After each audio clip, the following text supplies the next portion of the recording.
There is a place in Northern Ontario, the far northwest to be exact, that's been touted for years now as the next really big thing. Every election, politicians point to the Ring of Fire, promising they'll be the ones to actually build the infrastructure to make it all happen. From looking at the platforms and the promises, is this the year? Let's ask. In Kelowna, British Columbia, J.P. Gladue, who is Anishinaabe from Sandpoint First Nation and former executive director of the Indigenous Resource Network. He is now principal at Mokwateh Limited, a consultancy bringing Indigenous communities and the business sector together. And back here in the provincial capital, in Bloorcourt Village in the West End, Virginia Heffernan, mining writer and principal of GeoPen Communications. In Riverdale, Alicia Hyatt, journalist with the Northern Miner. And in Midtown, Stan Sudol, communications consultant and mining strategist who runs the website The Republic of Mining. And it's great to have you four on our program tonight. I know you all know this, but I'm going to assume that some of our viewers may not know as much about the Ring of Fire as they should. So Sheldon, if you would, let's bring up some numbers here that can bring everybody up to scratch for the discussion to come. The Ring of Fire was first discovered in the year 2007. It's a long way from the capital city of this province, 540 kilometers northeast of Thunder Bay. It's 100 years since such a rich deposit has been discovered. $60 billion in possible economic activity regionally over a 30-year period. They estimate $140 billion worth of chromite and base metals deposits and $140 to $190 billion of gold that's available to mine there. That's all from Stan Sudol's Republic of Mining website. And let's bring a map up now and just show everybody where this place is. Northwestern Ontario, as we suggested, part of the James Bay lowland, an ecologically sensitive area, incidentally, and in the ancestral territory and near the communities of several First Nations. Starting in the northwestern area near the Ring of Fire, you've got Webekwi, Nibidamik, Neskantaga, Martins Falls, and on down further south. And it's almost 600 kilometers before you get to Thunder Bay. It's a long way away. Okay, JP, get us started, please. Why should the Ring of Fire matter to voters tuning in tonight in terms of how they might cast their ballot on the 2nd of June? Well, the Ring of Fire is an incredibly economic stimulant for our economy, for sure, without a doubt. One of the other big pieces to it is that there's significant nickel resources there, and we're talking about energy transition in this world. And nickel, as we all know, is an incredible part of batteries. The other thing being First Nation, and I actually live just as you drive on the way to the Ring of Fire. I live in my First Nation on Lake Nipigon, and I certainly can understand the importance of these projects to our Indigenous nations to make sure that they're done right, and the important thing about reconciliation and making sure that our Indigenous communities are on par socially, economically, environmentally with the rest of Ontario. And so it's a really important project for our province. Virginia, as you look at the four major party platforms, Progressive Conservatives, New Democrats, Liberals, and Greens, do you notice any major distinctions among those parties in terms of what they want to do with the Ring of Fire? Well, Steve, I think all four are in support of the Ring of Fire. The Green Party, the Liberals, the NDP, and of course the Conservatives, who are in power now. I would say the Conservatives have been the most aggressive in trying to punch a road through without consensus. And the other three are a little more vague in their platforms, but certainly support the project. Well, Alicia, we well remember a few years ago, I guess, Doug Ford said, I'm going to get on a bulldozer and get up there myself and get that road built if I have to. Some people thought that was kind of cool. Others thought, that's a bit insensitive to the Indigenous rights of the area. How did that all work itself out, politically speaking? Well, he's continuing to use that rhetoric, which is interesting. And I don't think it's necessarily comforting to the Indigenous communities up there that are really worried about the environmental impact of development up there. So, yeah, I don't think it's the best way to phrase that. The NDP in their platform, they are a lot more sensitive to the fact that there is disagreement about how to proceed with development there. So, I think that's probably a more realistic way of actually getting it done. Stan, maybe you could build on that answer and tell us, let's face it, 90% of the people watching this program are probably in the south of this province, and they don't know a lot about this, and they may not understand why this has become such a political football over the years. Help us understand why. Well, we're going through one of the most significant economic changes, many people say, since the Industrial Revolution, and certainly in the past 50 years, from the transition of from gas-powered vehicles to electric vehicles. The battery metals that you find in the Ring of Fire gives Ontario enormous geopolitical leverage in ensuring that the next generation of electric vehicle plants and battery plants are located in the south. A recent article from a Michigan newspaper, the writer was complaining that Ontario was doing such a great job in attracting electric vehicle investment. And he said, well, but they have an unfair advantage. That secret sauce is the Ring of Fire battery metals. So this is the first time in probably 100 years where Northern Ontario, Sudbury, and the Ring of Fire's battery metal production is literally saving Southern Ontario's auto sector, which is the second biggest industry in the country after the oil industry. Alicia, just give us some of the real basics here. For example, who owns the land that all of these minerals that are in, and who has the right to develop it all? Help us with that. Well, Noront Resources was the original discoverer of the Ring of Fire and mineral deposits in 2007. They recently were taken over by an Australian privately owned company called Wyloo Metals. So we're kind of waiting right now. This just happened a couple of months ago. We're kind of waiting to see what Wyloo does with this and how they move forward. There are other companies that own rights there, but Wyloo has the most advanced project. So that's the Eagle's Nest, nickel, copper, platinum group metals project, and a bunch of chromite projects as well. Okay, JP, is it an issue that there's an Australian company now trying to develop, explore, exploit, use whatever word you prefer, that area? Has that become an issue? Well, I'm actually a former Noront board member. I was gone through the whole deal with Wyloo, a lot of special committee meetings.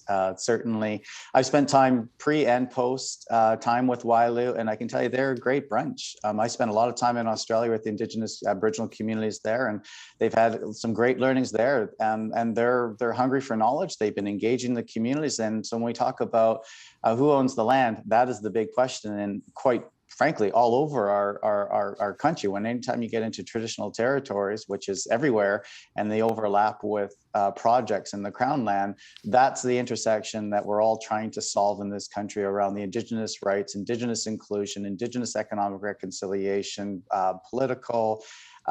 It's a challenge, and it'll continue to be. But I'm hopeful. I think Wyloo's got some great intentions, and communities are listening, and it's the consent and the consensus that I would love to have some conversations about, because that's where the magic sauce can happen. Okay, let me follow up with Virginia on that. How successful or not have all of the parties to the Ring of Fire, been in trying to resolve issues around who owns the land, who has a say on what happens on the land, etc.? Well, as we know, before Doug Ford came into power, we had a Liberal government for a very long time. I believe Dalton McGuinty was elected in 2003, and he made an attempt in the very early days of the Ring of Fire to, well, actually, I think Kathleen Wynne deserves more credit for trying to come to some consensus with a regional framework for developing the Ring of Fire. But she was voted out of power in 2016. 18. And so, sorry? 2018. Sorry, 18. And the Conservative government came in and have been more aggressive about pushing through the road. Well, let's get to that then, Stan. Which parties are, in your judgment, truly committed to getting that road built? Because, of course, without that road, you can't get to it. And if you can't get to it, you can't do anything with it. So help us with that. Well, the two main communities on whose traditional territory they're on who own the traditional territories are Webikwe First Nations and Martin Falls First Nations. Both of these communities are conducting Indigenous-led environmental assessments for the road into the Ring of Fire. I know Chief Bruce from Martin Falls told me one time that their environmental assessment regulations are even better than what we're doing down here for the new extensions for the Toronto subway. So they're both committed to building the road. They feel it's their traditional territory. They recently issued some news releases, basically saying it in no uncertain terms. This is our traditional territory. We're taking the lead. Yes, we know it's going to have some impact on Attawapiskat and perhaps Niskandica, and we're more than happy to discuss that with you. But when push comes to shove, we're in the driver's seat, so to speak. Alicia, is that to say the other parties are not as committed to building that road? Well, I mean, I think Virginia put it well in that the progressive conservatives are more aggressive about how they want to do this. But I just don't see it working. The First Nations, it is their territory. They need to have a say. They need to be decision makers in how this moves forward. Otherwise, it's just not going to work. In which case, JP, how easy or tough is it going to be to get everybody I don't know if it's appropriate to use the expression singing out of the same hymn book here, but you know what I'm getting at. Yeah, it's this is the biggest challenge. We're not a monolith. Our communities have different socioeconomic backgrounds and aspirations, and we don't all get along all the time. We're just like any culture. We'll have the 20% for, 20% against, and the percentage in the middle that are trying to figure out which side they sit on. I mean, typically what's happening these days is we're required for 100% consensus, which is absolutely unfair. I mean, our current federal government operates sub 50% making decisions on our country. And so why are we held to an unreasonable standard of 100% consensus? The communities that are impacted are the ones that are driving the process. They're the ones that are most impacted. They're the ones that they're going to have to consult and engage with fellow neighboring communities as this project goes forward. I really appreciate, and I think it was the Wynne government that put in place the fact that the communities were going to run the environmental assessment process. They're the ones that are going to have to live with this project in their backyards. They should be the ones making the big decisions, and then partnering with good companies to make sure that projects are managed appropriately from inception to reclamation. So it's in the hands of the communities, and I'm hopeful that they're going to be able to drive this. And just a quick follow-up, JP, who is it that's demanding that there has to be 100% consensus or it can't go forward? Nobody really is, and at the same time, everybody is. We haven't figured this out. Look at the LNG project. You had 20 First Nations said yes. You had one community who had a split in the hereditary chiefs that said no, and the whole project goes up. So 20 communities say yes, and then one says partial no, and then the whole project becomes in question. I think, quite honestly, it gets down to political will of the province in this situation here, with the political will of the First Nations to drive this project forward and to make some hard decisions and just move. And we get stuck in mired in muck way too often. Just to clarify, the LNG situation you're talking about, the Wet'suwet'en in British Columbia. I presume that's a reference to that. That's the one. Gotcha. Stan, come on in here and talk to us about where's the consensus at right now? How many First Nations are for doing this? How many First Nations want to hit the pause button? Obviously, the two First Nations on whose traditional territory the majority of the Ring of Fire properties are on, and the road into the Ring of Fire, Martin Falls and Webikwe First Nations, are absolutely for it. I think people in Southern Ontario, and again, chatting with Chief Bruce a while back, one of the big, yes, there is the mine development, but something as simple as security of food supply, because these are isolated communities, that's a huge issue for all the isolated communities, including Niskandica and Webikwe. So both Webikwe and Martin Falls are for it. Attawapiskat, who had a diamond mine in their backyard, but it was just a 12-year operation and very small.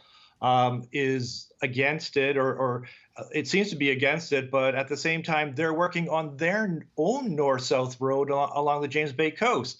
So it's quite interesting that Attawapiskat has been one of the huge critics of the north-south road and the Ring of Fire, but their road along the James Bay coast is okay, and the environmentalists just conveniently forget about that road.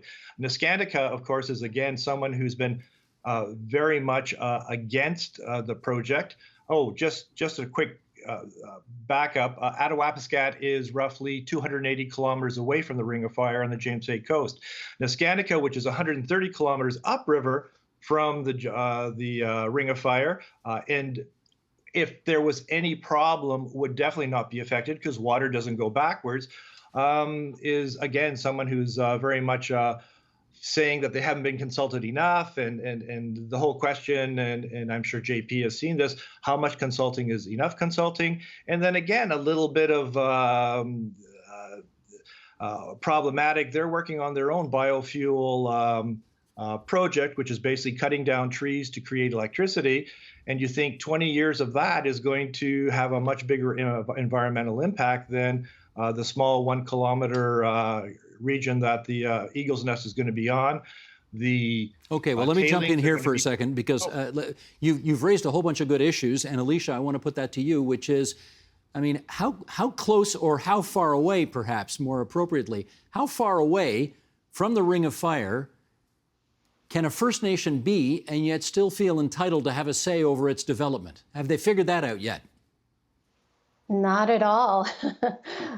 This is the issue. So I was also speaking to Martin Falls Chief Bruce Achnipaniskum, I think that's how you pronounce it, a couple of months ago. And he was saying, he acknowledged that there are overlapping territories. So, and he acknowledged that, the other First Nations have a right to oppose development. But he was telling me that there needs to be some kind of decision-making authority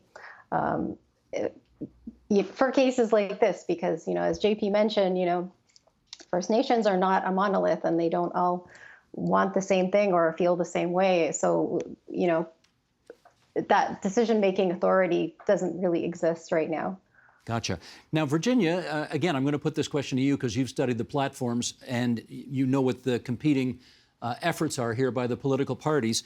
To that end, we've been talking about developing the Ring of Fire up until now. But ecologically, which party do you think has its eye most firmly focused on ensuring that whatever happens up there, the environment and the ecological interests are taken into account? Well, I would have to say the Green Party. They do support the project, but I believe they are in favor of the federal regional assessment that would go on, that is actually in the planning phases right now, that would cover a much larger area than the project by project basis that has been the history of it so far. JP, I know I asked Mike Schreiner, the Green leader, on the campaign, I guess about a week and a half ago or so, is it possible to be green and be in favor of exploiting the mineral deposits that are up there? Now, he assured me it is. Can you explain to us how that can be possible? It's absolutely possible. Have the Indigenous communities actually running the process as far as the best placement of a road? They've been on the land for thousands of years. Let them lead that decision. As you go through and use the best technologies to extract resources, we're talking about nickel. It's a fundamentally important part of battery manufacturing.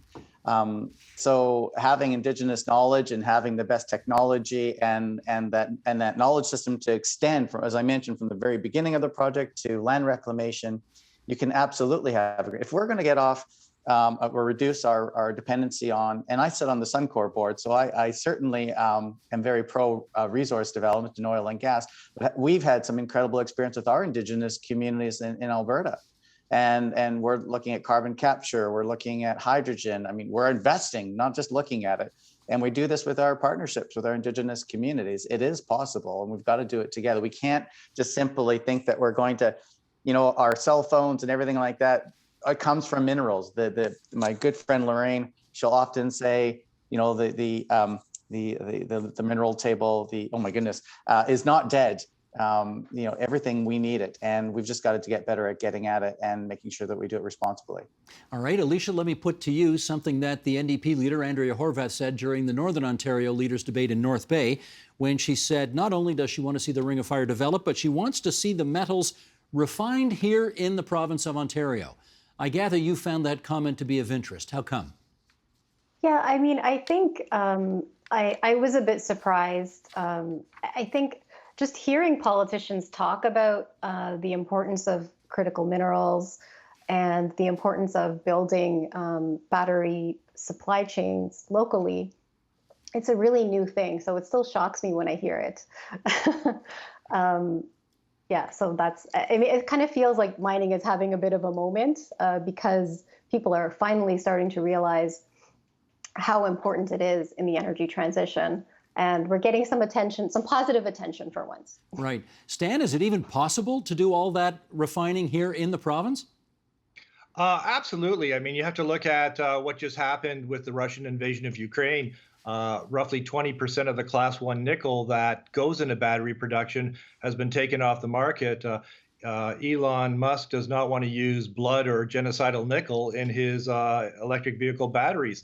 So there's a real, combined with the COVID epidemic and the insecurity of supply from China, which has control of many of the valuable nickel deposits in the world, there's a real push to reshore and to have your supply chains in North America. And given that it's almost impossible to build a mine in the U.S., and we think we have problems here, down there it's even worse, we are the most reliable, politically secure, and ESG-friendly jurisdiction. And on top of it, the Ring of Fire and all that land between towards the Manitoba border is one of the richest geologically rich regions of the planet. So definitely the Americans and obviously the politicians are seeing that as a great leverage for the province. Well, since you mentioned his name, I know Elon Musk is a huge fan of this program, and I know he watches almost every single night. So on the assumption he's watching right now, Stan, what would you say to him about all of this?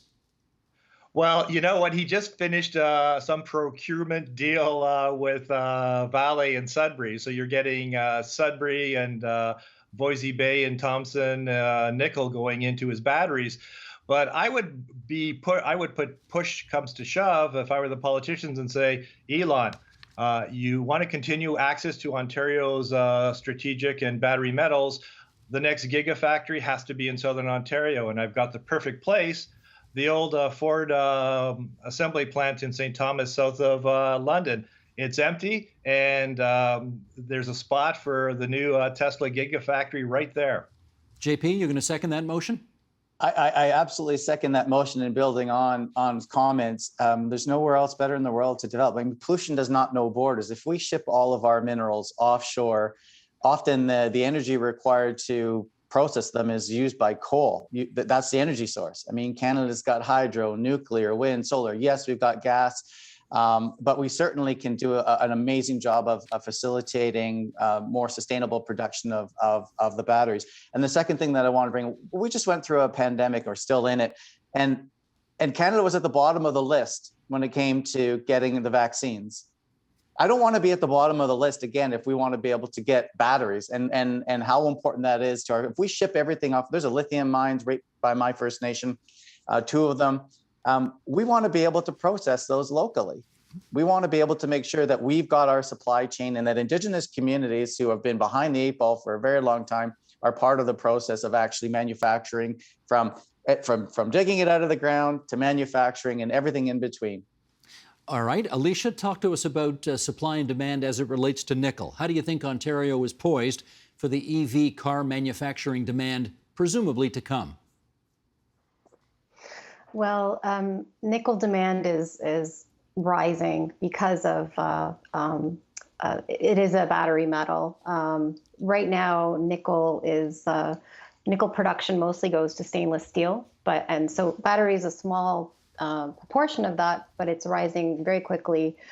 And I think nickel demand is supposed to, by one forecast, triple between now and 2030, in line with the switch away from fossil fuels. So Ontario, I mean, we have an opportunity here. We have nickel. We mine nickel. We have the facilities. We have the expertise. So we do have an opportunity if we want to seize it. Well, we got a lot of stuff to balance here. And Virginia, let me put this to you. We are trying to do mining and mineral exploration on a scale the likes of which we may not have seen ever before. We are trying to do it in a way that is ecologically sustainable, and we are trying to do it in a way that respects the rights of Indigenous people in the area. That's 3 heavy lifts. Where else in the world has anybody done that before? Well, I would say from what I've heard, the Australians are actually ahead of us on especially working with Indigenous communities. Wailu being one of them. Well, not Wailu itself, but its owner, Andrew Twiggy Forrest, has worked with the Indigenous people in the Pilbara region of Australia, where there are quite a few iron ore mines. And so I think we have something to learn from the Australians and how they've managed their Indigenous relations in terms of the environment. I think that Canada has some of the strictest environmental laws and regulations in the world when it comes to mining. And I think we can fall back on that or feel confident in that process. JP, let me get you to build on that answer if I can. We've got 3 imperatives here: the mining imperative, the environmental imperative, and then the Indigenous rights imperative. Is it possible to find the balance, the sweet spot, and get it all right? Absolutely. We see it in other parts of our own country, and the important ingredients are that is skills and training, Indigenous traditional ecological knowledge being incorporated into process, strong procurement policies and supply chains to make sure that Indigenous communities are absolutely participating in every part of a project, and equity ownership. And we're starting to see that pop up. That's now table stakes, making sure that Indigenous communities have access to affordable capital to participate in projects. Look what happened in a different sector, the fisheries, the Mi'kmaq and the Clearwater deal. They own 50% of a $1 billion fisheries project. And I can list these across the country. There's not enough time to go through all of them, but I think Ontario needs to step up, like Alberta and Saskatchewan and the Canadian Infrastructure Bank federally, to create these capital pools for Indigenous communities to access so that they can be meaningful partners in project development. That's going to be a really important part of making sure that we're successful. Stan, let me give you the last word on this. If all goes according to the optimism that we have heard during this discussion tonight, when can you imagine the first shovels going into the ground and work actually starting? I think it's a floating concept right now because it depends on how many more nickel deposits that both Wailu and the junior company Juno Corporation discover. If there's 1 or 2 more solid nickel deposits to discover, the entire world will just go ballistic, and along with Elon Musk. And I will be really surprised if even the American political elite don't come to Ottawa and say, you know what, we need that nickel now. We're in a climate change emergency, and the sooner you get that road done and the sooner you get these mines developed, the better it is for our security supply of this vital material. Well, Stan, as it happens, I've got Elon on line 3 right now, and he wants to know if he can talk to you about the St. Thomas plant. No, never mind. I'm just kidding. JP Gladue, Stan Sudol, Virginia Heffernan, Alicia Hyatt, good of all 4 of you to come on to TVO tonight and help us with this. Thanks so much. Thank you. Thank you. The Agenda with Steve Paikin is made possible through generous philanthropic contributions from viewers like you. Thank you for supporting TVO's journalism.